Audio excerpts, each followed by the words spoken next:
Hello mga ka-Lushroom! For today's video, itong client natin ay ito yung unang client natin para sa araw na ito. Kararating pa lang namin dito sa shop, dumating na siya. So mabilisang linisan na naman ang gagawin namin. Nakapaglinis na rin naman kami kahapon bago umuwi. Pero kasi every morning ay nakasanay na namin ang maglinis ulit. Nagkaroon nga ako ng problema dito dahil itong client na to ay naka-schedule talaga siya ng 10 a.m. today. Nakaraan pa nga to naka-schedule and meron siyang down payment. And kagabi bago ako matulog may nagpapa-schedule for today nga ng 10 a.m. din pero 2 packs sila. So ngayong araw ng 10 a.m. 3 packs ang naka-schedule. So ang problema ko, dalawa lang kaming artist ang gumagawa, ako at si JM. Sino gagawa doon sa isa?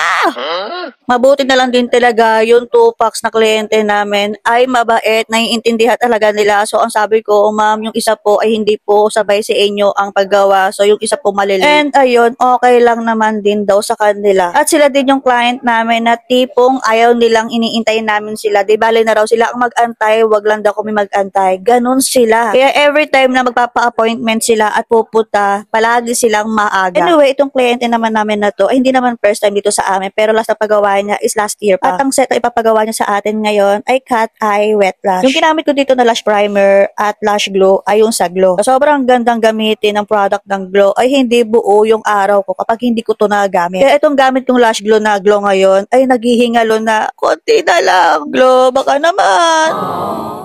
Anyway, balik na nga tayo sa ating ginagawa. Sa malagtatanong sa akin kung paano ako gumawa ng wet lash. Ito yon, ganto siya. Panoorin mo na lang. Siyempre, sasabihin ko sa inyo, kahit nakikita nyo naman sa video kung paano ako gumawa ng wet lash. So dito, gumagamit ako dito ng individual. 0.05 yung thickness, minsan 0.03, minsan 0.07, mga ganon. Depende sa thickness ng natural lashes ni client. And kumukuha lang ako ng 3 to 4 strand, 3 to 5 strand, mga ganon. Depende sa trip mo.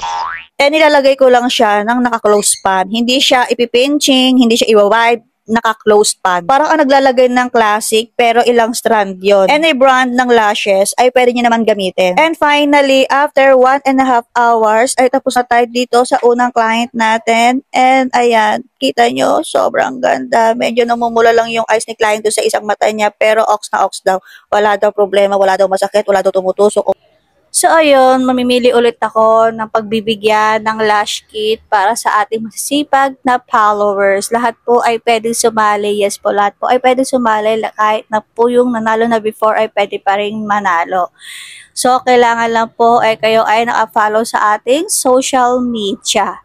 So, sino kaya ang next na mabibigyan natin ng lash kit? So, yun lang. Thank you for watching. Bye!